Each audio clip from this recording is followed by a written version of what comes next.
नमस्कार दोस्तों, आज मेरी प्रैक्टिस की क्लास में आज फिर आपका मैं स्वागत करता हूं। और आज हम जो पढ़ने जा रहे हैं, क्योंकि लास्ट लेक्चर में मैंने 41 तक सेंटेंसेस किए थे और आज जो हम बात करेंगे 42 से स्टार्ट करने वाले हैं ये अपना प्रैक्टिस सेशन। तो हम आज देखते हैं क्या है सेम प्रोसेस, क्योंकि जैसा मैंने कहा कि 1500 सेंटेंसेस का जो टारगेट है वो मुझे पूरा कराना है। इसी तरीके से मुझे कितनी भी मेहनत करनी पड़े लेकिन आपका सिलेक्शन नहीं रुकना चाहिए, यही मेरा उद्देश्य है। तो आओ बात करते हैं। पहला सेंटेंस क्या है 42 मतलब my brother dash 25 next year, और मेरे पास ये वर्ब दी है, क्या है ऑप्शन विल बी और इज। तो अब आप ये देखिए कौन सी वर्ब आएगी यहां, विल बी या इज। तो माय ब्रदर, अब यदि मैं बात करूं my brother will be 25 next year, is का यूज हम यहां नहीं कर सकते हैं क्योंकि हम भविष्य की बात कर रहे हैं। नेक्स्ट ईयर अगले साल, तो अगले साल मतलब फ्यूचर टेंस, तो फ्यूचर टेंस तो विल बी का हम प्रयोग करेंगे। बहुत ही आसान सेंटेंसेस हैं, आपको थोड़ा भी ऐसी परेशानी महसूस नहीं होगी कि जो आपको लगे कि मैंने नहीं पढ़ाया है। और जिनको यदि प्रॉब्लम महसूस हो रही है इन सेंटेंसेस में तो वो मेरी प्रीवियस क्लासेस लगा लें, क्योंकि जब तक आप क्लास नहीं देखोगे आपको समस्या आएंगी। और समस्या का क्या समझ है, पहले कॉन्सेप्ट यदि समझना है तो आप मेरी जो क्लासेस हैं टेंस की उनको एक बार जाके देखें और फिर आप इनको प्रैक्टिस सेट को करेंगे तो आप कभी भी इन समस्याओं को महसूस नहीं करेंगे। अगला सेंटेंस क्या है, देखो मैंने कहा oil dash on water, simple सी बात है, तेल पानी पर तैरता है। अब ऑब्वियस है, समझ में आ रही होगी बात, मैंने हिंदी में बताया पानी पर तेल तैरता है, तो ये कैसा प्रेजेंट सिंपल प्रेजेंट बात है या नहीं भाई, यूनिवर्सल ट्रूथ है या नहीं है, बिल्कुल। जब कभी भी आप तेल को पानी में डाल के तैरेगा ही, तो क्या आएगा फ्लोर से फ्लोटेड, फ्लोटेड आ ही नहीं सकता क्योंकि पास्ट टेंस की बात ही नहीं हुई है। आज भी तैरा, कल भी तैरेगा और कल भी तैरा था, तो एक ऐसी बात है, यूजुअल एक्टिविटी है। समझ में आई कहानी, आगे बात करते हैं। It is time we dash playing cricket. अब यहां ये बहुत ही इंपॉर्टेंट, पेपर की दृष्टि से बहुत ही ज्यादा इंपॉर्टेंट कॉन्सेप्ट है, ये याद रखना, बच्चे कंफ्यूज हो जाते हैं। यहां लिखा इट इज टाइम, ये प्रेजेंट क्लॉज है, सब्जेक्ट प्लस वर्ब। अब यहां है सब्जेक्ट, तो ये याद रखना जब जब it is time, it is very time, it is high time, जब जब आ जाए तो नेक्स्ट क्लॉज में सब्जेक्ट के बाद में हमेशा वर्ब की सेकंड फॉर्म आएगी। सेकंड फॉर्म का मतलब है स्टार्टेड, ये नहीं आएगी, इसे आप काट देंगे। क्या बोला मैंने, जब जब it is time, it is high time, it is very time आ जाए तो हमेशा सेकंड क्लॉज में सब्जेक्ट के बाद में सेकंड फॉर्म ऑफ वर्ब आएगी जो स्टार्टेड है। क्लियर है। अगला sentence, I don't know who dash her up, तो ऑप्शन में दे रखा ब्रिंग और ब्रॉड। मैं नहीं जानता हूं उसको किसने बड़ा किया, मैं नहीं जानता हूं किसने बड़ा किया, तो ऑप्शन हमारे पास क्या, बड़ा किया पास्ट की बात है, हमें अभी नहीं पता, लेकिन क्या आएगा ब्रॉड। ब्रिंग की सेकंड फॉर्म क्या होगी, ब्रॉड। समझ में आया, एक एक सेंटेंस बहुत अच्छे से क्लियर होगा। एट प्रेजेंट, अब मैंने आपको क्लास में बताया था कंटिन्यूस वाले लेक्चर में, एट प्रेजेंट आ जाए, नाउ आ जाए, और क्या आ जाए, एट द मोमेंट आ जाए, इन दीज डेज आ जाए, तो ये ऐसी एडवर्ब हैं जो कंटिन्यूएशन ऑफ द वर्क को बताती हैं। और इसका मतलब एट प्रेजेंट में अभी भी हाल ही में ही डैश टू हिज टीचर, तो टॉक्स या टॉकिंग, टॉक्स नहीं आएगा, क्या आएगा इज टॉकिंग, क्योंकि कंटिन्यूएशन काम का जारी रहना पाया जाता है, तो क्या आएगा इज टॉकिंग। अगला सेंटेंस, मिस्टर शर्मा डैश ए न्यूज़पेपर डेली, और देखो वही रूल, मैंने सारे रूल मैंने कहा था, एक ऐसी एडवर्ब प्रेजेंट सिंपल बताया, generally, always, often, never, usually, ये ऐसी एडवर्ब है सेल्डम जो आपके क्या, ये हमेशा किसको बताती हैं, कहां गया, डेली। डेली से क्या, रिपीटेशन ऑफ द वर्क को बताती है कि ये काम डेली मतलब आदत की बात है, यूजुअली वर्क है, तो आप क्या करेंगे, यहां लिखेंगे रीड्स ना कि इज रीडिंग, क्योंकि reading continuation of the work कब होगा, मैंने लास्ट में बताया एट प्रेजेंट। अब यहां क्या है, यहां आदत की बात हो रही है, डेली, उसका क्या रेगुलर वर्क है, तो हमने क्या करेंगे reads, mister Sharma reads a newspaper daily. अगला sentence, the police dash the robbers by next year. देखो बाय नेक्स्ट ईयर फ्यूचर की बात है।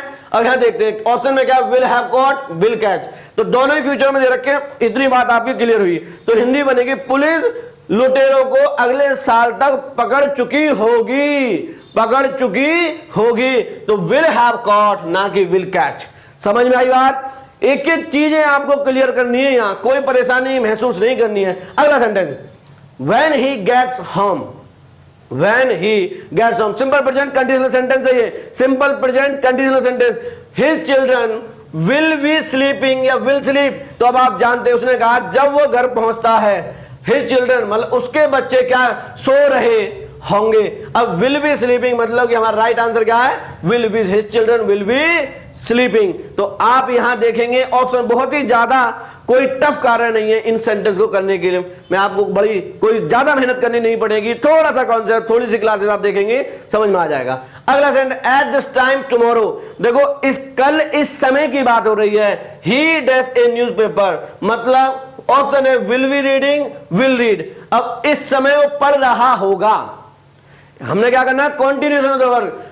इस समय कल वह इस समय क्या कर रहा होगा, अखबार पढ़ रहा होगा। तो ही विल बी रीडिंग ना कि विल रीड, समझ में आया, पढ़ेगा नहीं पढ़ रहा होगा। तो क्या आएगा, विल बी रीडिंग। क्लियर है। अगला sentence, it dash to rain.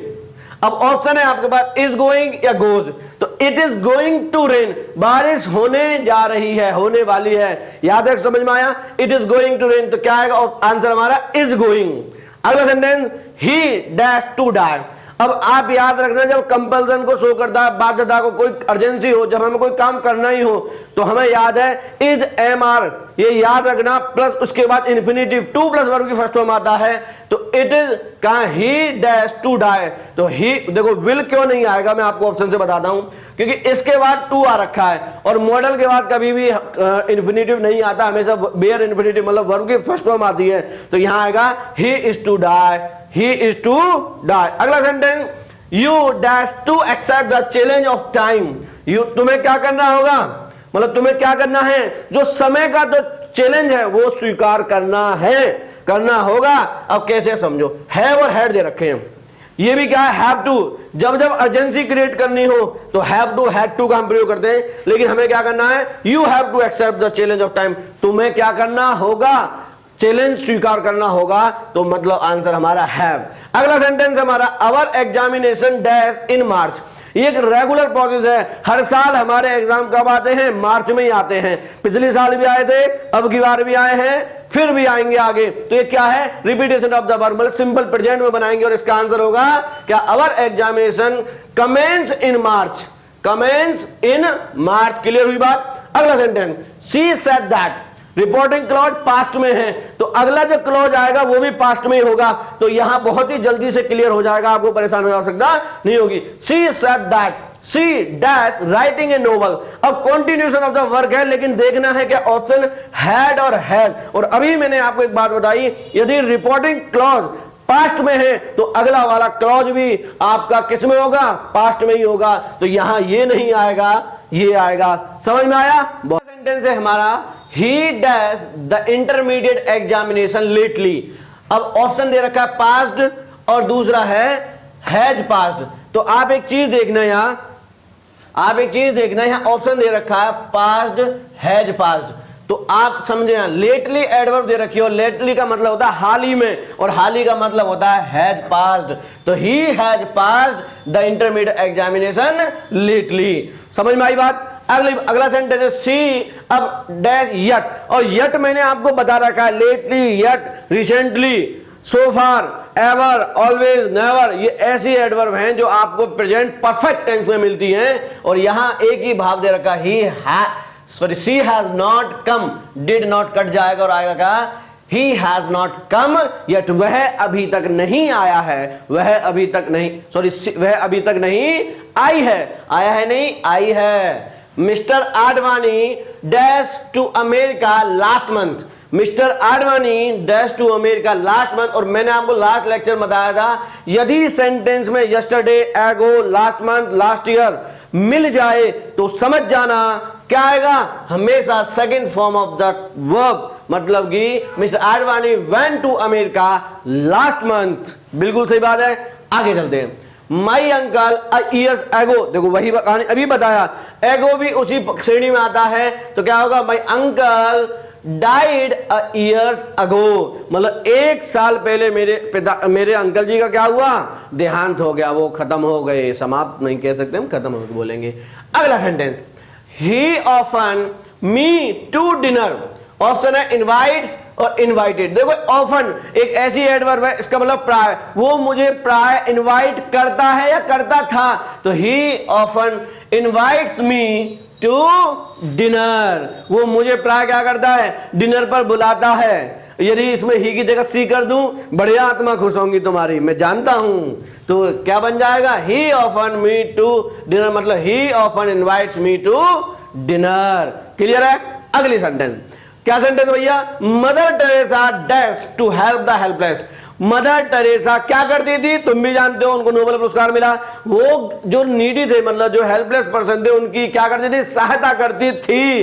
अब यहां याद रखना, या तो second form of the verb, तो यहां क्या है, यूज्ड टू, क्या आएगा भैया, mother Teresa used to help the helpless. Mother Teresa helpless की क्या करती थी, सहायता करती थी, है नहीं? समझ में आई कहानी? यही समझना है और क्या करना। अगला sentence, he behaves as if he dash my boss. वो ऐसे व्यवहार करता है, ये वो ऐसे व्यवहार करता है जैसा कि मेरा बॉस हो। आपने देखा नहीं है, एक गाना भी था बहुत, हनी सिंह का, ऐसे चले हैं, आपने बहुत सुना होगा। देखो मुझे तो खैर इतना ये गाना इस प्रकार से याद नहीं है, आप बहुत जानते हैं, आजकल होनहार विद्यार्थी हैं आप, तो समझ जाना बस क्या है, ही बिहेव, वो ऐसे व्यवहार करती है, वो ऐसे व्यवहार करता है जैसे कि मेरा बॉस हो। ऑप्शन है वॉज और वर, तो याद रखना वो मेरा बॉस है नहीं, हो मतलब सपोजिशन सेंटेंस। और मैंने लास्ट लेक्चर में भी बताए थे, जब जब सपोजिशन सेंटेंस आ जाए तो क्या करें, वॉज नहीं वर, है नहीं, व्यवहार करता है ऐसे, दिखाना चाहता है तुम्हारा बॉस हो, है थोड़ी तुम्हारा, तो जब नहीं है तो वर। अगला sentence, while Abhay dash on the bed snake bite him. तो जब अभय बेड पर सो रहा था और रहा था तो वॉज स्लीपिंग, तो while Abhay was sleeping on the bed snake bite him। अब देखो सोने के समय क्यों, समझ में आया, एक काम कंटिन्यूएशन, दूसरा एक घटना, जब एक काम चल रहा था दूसरी घटना घट गई, और जो घट गई वो सिंपल पास्ट, और जो घट रही थी वो कंटिन्यूअस, मैं पहले ही बता चुका हूं। तो समझ में आई कहानी। अगला सेंटेंस, मिस्टर पांडे जी दबंग वाले पांडे जी, समझ में आया, मिस्टर पांडे सेड दैट, उन्हें कहा क्या, that he dash to establish an institution। Mr Pandey ने कहा कि वो क्या चाहते थे, वो चाहते थे कि एक इंस्टीट्यूशन स्थापित करना। अब यहां देखना एक चीज, तो ऑप्शन है वांटेड या वांट्स, तो आप जनरली देखोगे तो ही वांट्स आपको लगेगा, लेकिन नहीं, गलत हो जाएगा, कट जाएगा एक नंबर, और एक नंबर आपको पता कट जाएगा। अब ध्यान में क्या आएगा, तो यहां रिपोर्टिंग वर्ब सेड दैट लिखा है, और रिपोर्टिंग वर्ब यदि सिंपल में किसमें, पास्ट में हो, तो पास्ट, जब अगला क्लॉज भी हम पास्ट में, क्योंकि उसी से रिलेटेड घटना है, तो यहां क्या आएगा, वांटेड। पांडे जी वांटेड वाली कहानी है भैया, पांडे जी वांटेड, दबंग में थे वैसे तो पांडे जी। अगला सेंटेंस, ही सेड दैट। अब यहां बहुत ही इंपॉर्टेंट रूल लिख लेना, लिख, पेपर में आने की संभावना डायरेक्ट इनडायरेक्ट में 99%। He said that the sun in the west. अब इसमें से आप मुझे बताओगे कौन सी वर्ब आएगी। याद रखना, सेट की तीनों फॉर्म तीनों फॉर्म सेट होती हैं। अब एक याद रखना यहां, तो एक बात याद रखना, ये सेट्स, तो यहां ही सेड दैट। अब यहां ये रूल फेल हो जाता है, क्यों, अपवाद क्या कहता है, यदि रिपोर्टिंग वर्ब भले ही पास्ट में हो, लेकिन उससे आगे वाले इन्वर्टेड कॉमा जो डायरेक्ट इनडायरेक्ट में आगे वो जो रिपोर्टेड क्लॉज है, वो उसमें यदि कोई यूनिवर्सल ट्रुथ आ जाए, मतलब कि सदा सत्य रहने वाली बात आ जाए, तो उसमें कोई परिवर्तन नहीं होता है, और यहां आएगा he said that the sun sets. क्या आएगा भैया, सेट्स, क्यों, यूनिवर्सल ट्रुथ है, the sun sets in the west, universal truth होने के कारण नो चेंज। डायरेक्ट इनडायरेक्ट में आगे पढ़ाऊंगा, या सीखते रहो मेरे साथ, आनंद के साथ मजे लेते रहो। I dash to my friend yesterday evening. मैं कल शाम अपनी मित्र से बात कर रहा था, आप भी कर रहे होंगे, बिल्कुल सही बात है, तो वो भी यही बात कर रहा है, ये मैं नहीं हूं, ये सेंटेंस है। क्या, तो I was talking to my friend yesterday evening, या I talk to my friend yesterday evening, तो I was talking to my friend yesterday evening बिल्कुल सही होगा, और कंप्यूटर में आज एक नंबर आपको दिया जाता है। अगला सेंटेंस है while she was cooking, जब वो खाना बना रही थी। देखो हर किसी को अच्छा लगता है, जिनकी शादी हो गई है वो इसको फील कर सकते हैं, मतलब उन्होंने सच्चाई में देखा है, और जिनका नहीं हुआ है वो कहते हैं ना, मन की आंखों से देखो, भविष्य में जब तुम्हारी सरकारी नौकरी लग जाएगी तो वो खाना बनाया करेंगी और तुम आकर कहा वो आपसे कहा करेंगी खाना तैयार है, आओ खाना खाते हैं। तो समझो क्या है, जब वो खाना बना रही थी, अब आप क्या कर रहे थे, उस समय आप संगीत का आनंद ले रहे थे क्योंकि उसके बाद भोजन मिलने वाला है। तो while she was cooking, I was listening to the radio, तो I was listening to the radio। क्या कि जब पास्ट में दोनों काम एक साथ हो रहे हो, कंजक्शन while का प्रयोग करना, और इसका मतलब दोनों काम जारी हैं। समझ में आया? अगला sentence, while I was writing this book, same sentence है भाई, कोई दिक्कत ही नहीं है। while I was writing this book, जब मैं ये किताब लिख रहा था, my daughter was weeping आएगा। ऊपर वाला सेंटेंस देख लो, नहीं तो कौन सा आएगा? I was weeping, sorry, my daughter was weeping, same sentence है, ऊपर देखो। अगला सेंटेंस क्या है, तो क्या आएगा आंसर? was weeping। अगला सेंटेंस है my beloved said that, मेरे beloved ने कहा, क्या मेरी beloved मतलब प्रेमिका, मेरी प्रेमिका मतलब मेरी मत समझना बच्चों, अब आप समझ लो अपनी। तो my beloved said that she dash for the UPSC examination। भाई बहुत बढ़िया बात है। देखो आप भी चाहते हो कि कोई आपको ऐसी प्रेमिका मिले कि जो यूपीएससी एग्जामिनेशन की तैयारी करे और उसका सिलेक्शन हो जाए, तो बारे न्यारे हो जाएंगे, जिंदगी में मौज हो जाएंगी। तो समझो क्या कहती है वो, क्या कह रहा है? My beloved said that, क्या कहा उसके beloved ने? She dash for the UPSC examination। अब वही कहानी, जब रिपोर्टिंग वर्ब पास्ट में हो तो ऑप्शन देखते हैं, तो she was preparing, she had been preparing। तो याद रखना यह समय नहीं दे रखा है, परफेक्ट कॉन्टिन्यूस का प्रयोग नहीं किया जाएगा। यदि समय दिया हुआ होता तो मैं had been बेझिझक कर देता, लेकिन यहां समय का ज्ञान नहीं है, 1 साल 2 साल या कोई समय से। तो क्या आएगा? She was preparing for the UPSC examination। समझ में आई कहानी? एक एक चीज आपको देखनी है, जिसको टेंस आ गए ना, कोई नहीं रोक सकता उसका सिलेक्शन होने से, क्योंकि एग्जामिनर आपकी इंग्लिश की समझ चेक करता है 12वीं के लेवल पे। क्लियर हुई बात? तो वही चीज हम समझाना चाह रहा हूं मैं आपको। अगला सेंटेंस क्या है देखता हूं, the students dash before the teacher came. ये रूल मैंने आपको इतनी बार बताया है, पास्ट परफेक्ट का याद रखना, पास्ट का भी पास्ट परफेक्ट। अब एक बात यहां देखो, ऑप्शन है हैड स्टूड अप, तो आपको याद है बिफोर से B2 T2, बिफोर के बाद में सेकेंड वर्ब, आफ्टर के बाद में थर्ड वर्ब। यहां होता है स्टूडेंट्स had stood up। क्या आएगा भैया? The students had stood up, मतलब भाई दोनों काम पास्ट में हुए, पहले बच्चे ही खड़े हो गए, बाद में तो टीचर आए, या ऐसे होता है। तो जहां तक the students had stood up before the teacher came. तो अब आपको समझ में आएगा क्या आएगा? Had stood up. आज हमने 70 सेंटेंसेस प्रैक्टिस सेट कर चुके हैं। जो मैंने एक सीरीज स्टार्ट की है, पूरे ग्रामर के 1500 सेंटेंस में आपको कराने वाला हूं। इसी उत्साह के साथ आपसे एक बस ये उम्मीद करता हूं कि व्यूज और सब्सक्राइबर ज्यादा से ज्यादा आप मुझे सपोर्ट करो इनके माध्यम से, और इसी उत्साह के साथ मैं आपको पढ़ाता रहूंगा और आगे भी आपको क्लास मिलती रहेंगी। तब तक के लिए धन्यवाद।